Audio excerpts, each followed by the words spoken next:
What's up everybody, and thank you for joining me for another video. My name is Whack4863, but you can call me Whack. So we have another round of hotfixes for Conan Exiles, and we also have a producer letter that I'm going to get into as well. Unfortunately, it's not all good news for Conan Exiles, and I'll get into that and talk about how this letter actually drops a bomb on what Funcom's been saying the entire time about unintended changes and stealth nerfs. So the first thing that I want to do is read these patch notes to you. Now this is a hotfix from this morning. So if you got the update this morning, this is what was updated. Performance and stability fixed the stutter and loading issues present in the last patch.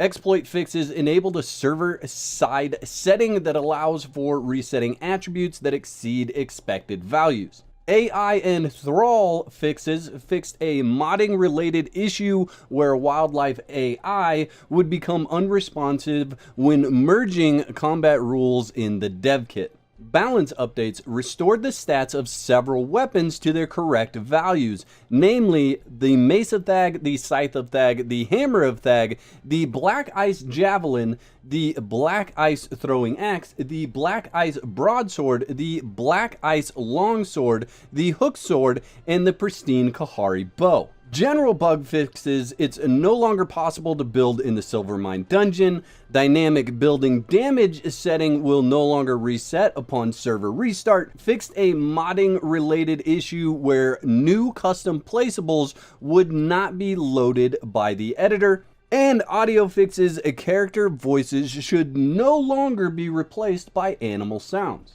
So that's a good and dandy hotfix that we have. There is one side note here. It says currently known issues. The dynamic building damage period setting is currently non-functional and will be addressed in an upcoming patch. Now I want to focus on the balance updates, the part where it says restored the stats to several weapons to their corrected values, namely Mace of Thag, Scythe of Thag, Hammer of Thag, Black Ice Javelin, Black Ice Throwing Axe, Black Ice Broadsword, Black Ice Longsword, Hook Sword, and Pristine Kahari Bow. Now these weapons are either legendary drops that are dropped in the world from killing different bosses, or these are crafted at a station that does not take a thrall.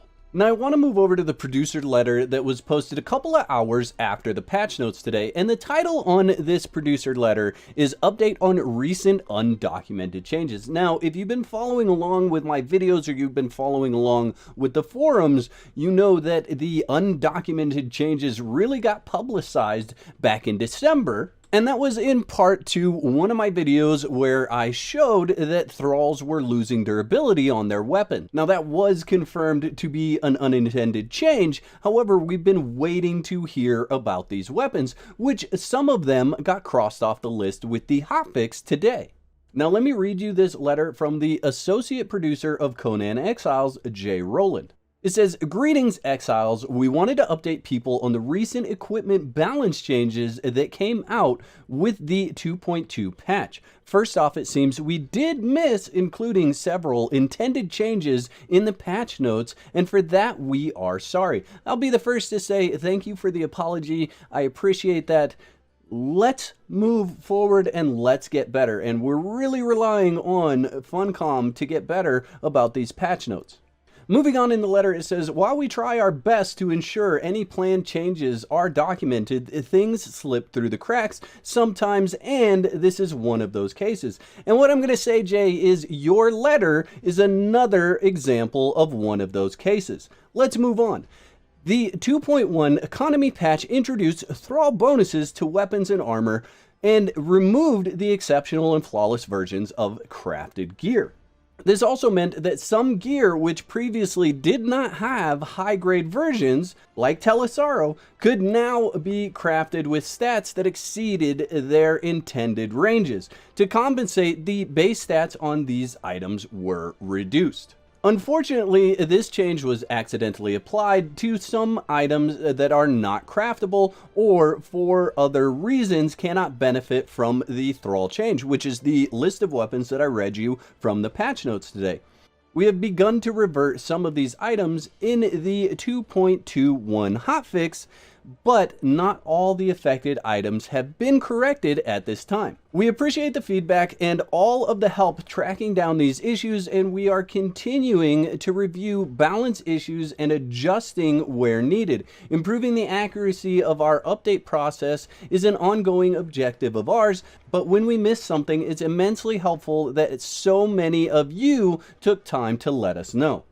Now I want to jump back up to where it mentions Telesaro. It says, this also meant that some gear which previously did not have high-grade versions, like Telesaro, could now be crafted with the stats that exceed their intended ranges. To compensate, the base stats on these items were reduced. Now, before I get into this, I totally agree with this change. I do believe that Telesaro was able to be crafted way better than it should have been. It was doing more damage than the Sword of Crom when I put it up against the Sword of Crom in a testing video that I did.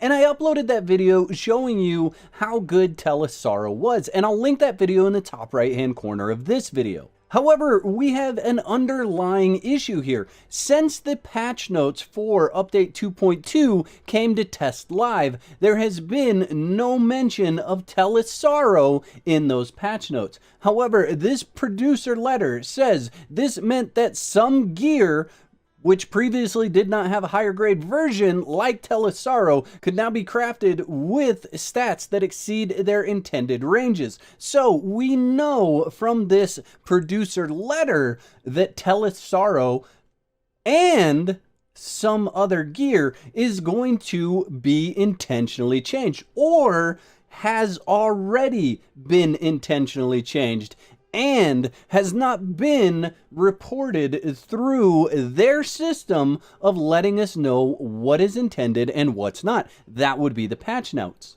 Now, this letter came out mere hours after the patch notes, and Telesaro was not mentioned in the patch notes. However, it is mentioned right here that it's known that it's an intended change, and it's already in game. So, here's my problem. It's in the game, it's never been in the patch notes, and the only way that we find out that this is an intended change is through a producer letter where they say, we're going to do better about communicating this stuff through patch notes, but we're going to let you know right now during this producer letter that we couldn't do that 2 hours ago. And this isn't the first instance of intended changes never hitting patch notes whatsoever and coming in an answer or response to something else. If you look at the healing water skin, the answer on whether the change was intended or not actually came on a bug report from one of the users on the forums.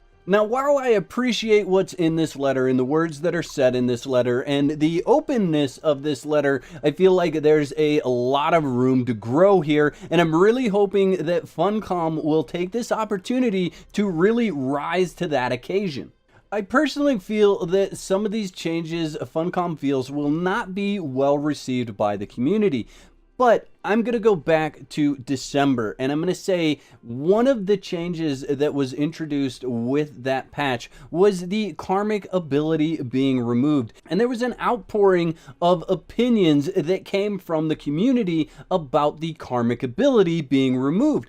And Funcom decided to keep the karmic ability in the game and promised to make changes to it in the future. And I really want to see them do that across the board with some of the other things that I feel like they are hesitant to just put out there, like the fact that Telesaro has been nerfed. And there's a handful of other gear that's gonna get nerfed as well. Some of that we probably already see in game. However, none of us have any idea what those things are. We can only speculate and guess from our side, and I feel like this is something that Funcom already knows, just like they knew that Telesaro was intentional, yet they omitted it from the patch notes that went out 2 hours prior to this letter. And I would urge Funcom not to waste the time of the people that are spending time testing their game, Because right now, if I go in game and I look at Telesaro and I haven't read this letter, I'm going to come to the forums and make a forum report saying, hey, guess what? This is wrong. And then I'm going to be met with, hey, you wasted your time reporting this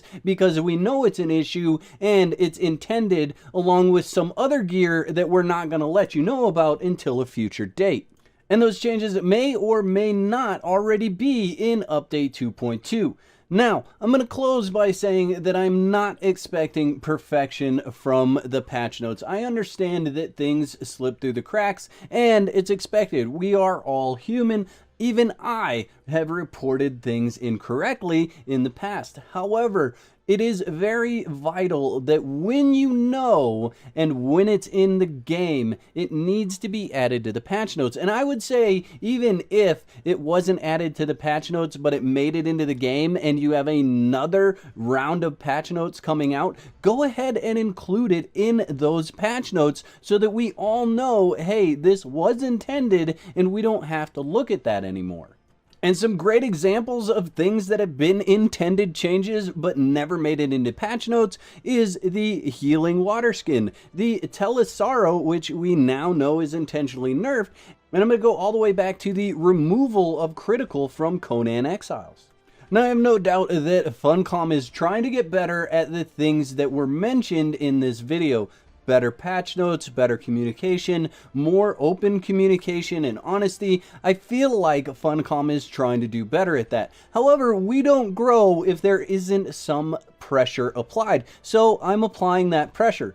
But I'm also rooting for Funcom to succeed in the things that they're saying they're trying to do, because it's going to make my job a lot easier, it's going to make the player's experience a lot better, and it's going to take a lot of stress and strain off of Funcom in general. So to me, that's a win-win, win-win, win-win-win. I don't know how many wins it is, but it sounds like a lot of wins. Now, I want to know in the comment section below, do you guys pay attention to what's going on the forums, or do you wait for me to report it in a video? That's what I want to know in the comment section below. The whack moments in this video were sponsored by my legendary supporters. If you'd like to become a member, you can click the button below that says join. That'll give you all the details. And if you want to continue the fun, there's 2 videos on the screen. You can pick one of those to watch next. Please don't forget to whack the like button. And if you're new to the channel, I'd encourage you to click that subscribe button, click that bell so you get notified when I upload another video.